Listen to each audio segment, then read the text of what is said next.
Welcome back, Holotable Heroes, to another Galaxy of Heroes video. I'm your boy Scribble, and today we are going to be talking all things the brand new Fallen Order content that is coming to the game very shortly. It's very spicy and most intriguing, so hold on to your hats, crack open a cold one, and come chill with your boy Scribble for a while. Let's break this down. So, CG yesterday dropped not one but two kit reveals for the brand new Cal Kestis Survivor event that is coming presumably sometime in the coming weeks or months. We managed to get Cal Kestis, the original Fallen Order protagonist kit, and we also got his compadre Sia Junda, and they both look rather interesting.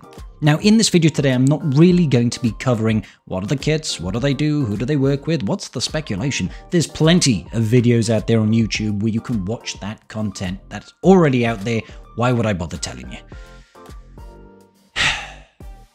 Anyway, what I will say is that these characters do seem to be quite interesting characters, and what I do like about these characters is that we are actually seeing something that is a little bit different to the standard fare. Normally, when a new character comes out and a new kit comes out and a new faction comes out and teams and interactions and all this juicy business comes out, everybody cares about how hard do they hit and how fast do they hit. Are they super fast? Are we going to break 450 speed? Probably sometime soon. Outside of a GL, of course. But no, these kits operate just a little bit differently. It's actually taking the opposite tack. Now, Sia Junda's leadership and Cal Kestis' kits seem to benefit more from going slower than faster. I love it. They are more focused around survivability and dealing lots of damage based on the number of turns an enemy has taken before you take your turn. I really like this idea, and I hope it does fuel enough fresh and new ambitious ideas into the game. I like it when things get turned around and you do something a little bit different. So, new kit ideas is great. I just need to hope that the way they do this, the way they perform with these teams, actually works in the way it's intended, because speed is such a vital thing in this game. If these guys cannot survive those opening barrages of attacks, then it doesn't matter if the kits are designed to be that way, because ultimately if you're dead before you take a turn, it's not ideal. So I have hope, but it's cautious optimism right now. Anyway, moving on to the more important stuff, and that is the dev announcements around the rest of the legendary event characters. We already knew we were getting Cal Kestis, Sia, and Merrin, but they've actually confirmed now we are getting Tarful and we are getting Saw Gerrera as the last two marquee characters for this legendary event. This is really cool if you ask me. I love it. Tarful is obviously a chieftain Wookiee from the planet of Kashyyyk. Obviously, he has been featured in earlier films, in earlier TV series, and in the Fallen Order game as well, so it's great to see that happening. I don't know whether or not that does actually mean we are going to be getting some sort of Wookiee leadership. Don't know. As far as I can tell, there is only one combat mission on Kashyyyk in Rise of the Empire that even deals with Wookiees as a faction. Well, it's not even as a faction, because they don't have a faction tag yet. It kind of confuses me. I'm hoping that he does get some sort of Wookiee leadership, but ultimately, if he is going to be taking away such key characters like Chewpio and Chewie from any given team that they would normally be in, i.e. Rebels, it's going to have to be a significantly strong Wookiee team. You can't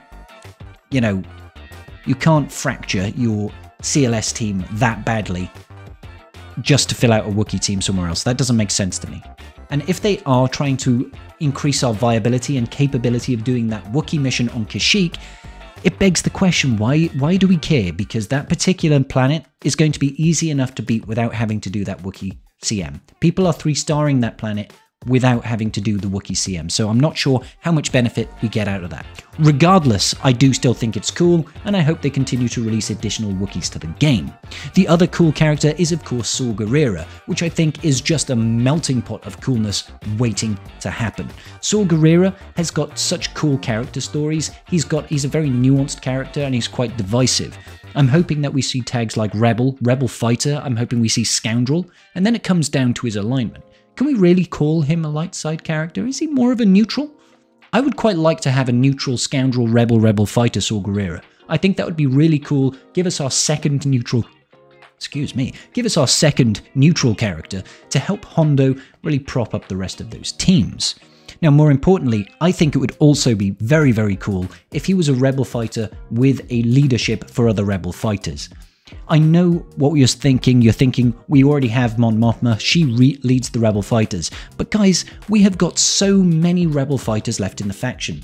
There's loads that barely get used. You've got Gerra, you've got Baze, you've got Bodhi Rook with the greatest Zeta that ever did breathe. Come on, give these guys some love. You know, sure, you've got people like Biston, you've got Pow, Xaereth Rebel Pathfinder. What about Hoth Rebel Soldier? My boy Hoth Rebel Soldier just sits in the corner sulking because he's got a pants kit. Let Saw Gerrera give him some love. You know what I mean? Let him really, you know, go up to him, put his arm around him, the warm embrace of Saw Gerrera, and say, hey, I care about you, I hear you. Let's go kick some Empire ass.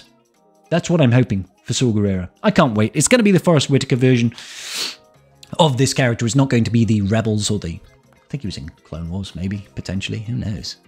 Stuff and things. I imagine it'll have the likeness or near likeness to Forrest Whitaker. Can't wait to see it. Can't wait to see what he does. I'm actually, out of all of these characters here, I'm probably the most excited for Saw Gerrera. I think he's going to be a badass. Cool. Not only that, though, ladies and gentlebeans, we are knowing for a fact now that the gear requirements are Gear 12, so you just need a 7-star unlock at Gear 12 to have access to the Cal Kestis Survivor event. It's probably going to be around mid-May, I would say. We know we're not getting Sia Junda for 2 weeks. If they keep that track, it's going to be another 6 weeks before we get Saw Gerrera. They might change it up. They might release multiple marquees in the same week. They've done it in the past with BT1 and 000. Who knows if they're going to do that again? I have a feeling they're trying to get this release date as close as they can to the Jedi Survivor mission to the Jedi Survivor game that is releasing on April 18th. They're obviously not going to hit that date, but they're clearly trying to get close to it. Now, this is not like the Starkiller event. It is not like the Dr. Aphra event. Those ones went immediately to the Journey Guide and were there permanently, always available for us wonderful people who have farmed up those characters to go in there and say, hey, I fancy getting me a Starkiller. I want to drop a Star Destroyer on someone. Let's go, baby. And Aphra and whatever it is she does with that stuff. Anyway, this event is going to be a limited time event, more in line with what we would see with a more traditional legendary release, or as we can see more recently with the release of Grand Inquisitor. They will come, you will have a couple of days to try and get the character, limited time, it's going to be soon after the availability of these marquee characters usually, and then they will disappear and they'll be like, alright, see you at Christmas, babes, peace!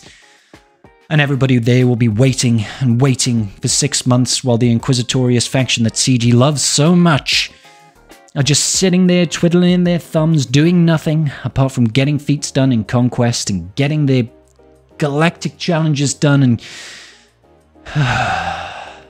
Sorry, I lost myself for a moment there. What were we talking about? Oh yeah, Cal Kestis Survivor. So yes, he's not going to come back until after Christmas or something like that. You'll wait 6 months for him. So basically, if you want to have access to this legendary character, try to be ready as soon as possible.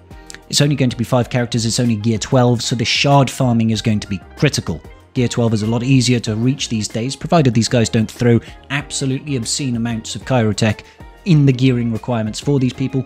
We don't know yet, but I would advise you try to get on it like Sonic on a car bonnet. Try your best, guys, try your best. But more! Yes, there's more! Wait, there's more! Of course there's more. We have got a brand new planet and 2 bonus missions coming to Rise of the Empire TB. I'm very sorry for you people that don't quite do Rise of the Empire TB just yet.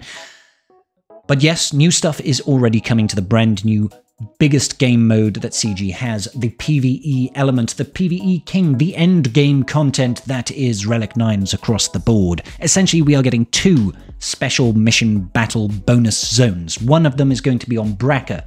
This mission, you will have to have either Cal, Jedi Survivor, or Cal Fallen Order, the marquee, and you will also need to have Sia Junda at Relic 6 to compete in this bonus zone. Now, these bonus zones will need to be completed a number of times to unlock a secret gateway.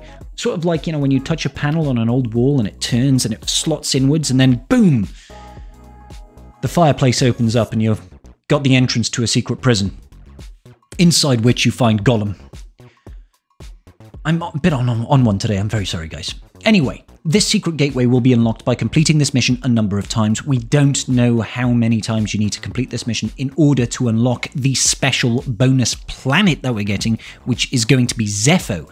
Now, Zepho is one of the planets from the Fallen Order game. If you haven't played it, like I have, then it's just a planet to you. But I'm sure it'll be cool regardless. Now, on this planet, it'll operate very similarly to how other planets in TB operate. There's going to be combat missions, there's going to be special missions, you'll earn territory points. Apparently, though, the way they work with the reward system is a little bit different. Essentially, you are going to have either star rewards or you're going to have gear rewards. We don't actually know what the rewards are. They're very vague about what they are. They say here that bonus zones do not always award stars, but there will be other rewards. It could be character shards, it could be relic material data, it could be scavenging materials, it could be carbantes, stun guns, stun cuffs, chirotechs. We just don't know. Personally, I'm hoping that they release more special mission characters here so that we can start earning cool shards for brand new characters that do cool stuff and things, both stuff and things at the same time concurrently. However, if you are awarded a star for a bonus zone planet, apparently it's not going to count towards your total star count. It is essentially going to be a separate reward track that's going to give you stuff and things. Yes, we don't know what stuff and things are. Apparently, we are just going to have to bide our time. Now, Zepho in particular needs to have Relic 7 characters across the board. We don't know if it's going to have requirements to have the Fallen Order characters. We can assume at least a special mission will require you to have Cal Kestis Survivor with Sia Junda and some other people. We can assume as well that there's probably going to be some natives of Dathomir required content there, probably Night Sisters alongside the likes of Merrin. We just don't know. We just don't know. We'll have to wait with bated breath, and I'm sure you can all agree you cannot wait to find out. So, on Zepho as well, there is going to be a separate bonus node, a bonus mission, and that one is going to be around Cal Kestis Survivor, the brand new legendary character that will only be available when he is in the game. Currently, this new planet is going to be available as soon as Sia Junda comes out, which is going to be in 2 weeks' time. So after we finish this Rise of the Empire TB, the one after will feature this brand new planet and brand new bonus mission. Then you'll have to wait for the second bonus mission to come alive when we finally get the legendary version of Cal Kestis. It's not confusing at all, guys. It's clear as mud. Absolutely. I'm glad to say that now we are definitely, you know, much more informed and none the wiser. Just like my mother told me. And of course, the final and proclivative caveat that we always get for these things, this is still in development and subject to change. So if I'm wrong about anything, we can just say CG flipped the switch on us and, you know, yoinked it from underneath us. Anyway, moving swiftly on, guys, I've been rambling for far too long, and I'm sure I've told you absolutely nothing new, but I hope that you did enjoy the content. Please tell me you enjoyed the content, hit that like button, and subscribe to me. If you haven't subscribed to me, then what the devil is wrong with you? Subscribe to me. By the shine on my head, subscribe to me. See you all in the next video. Peace out, and may the Force be with you.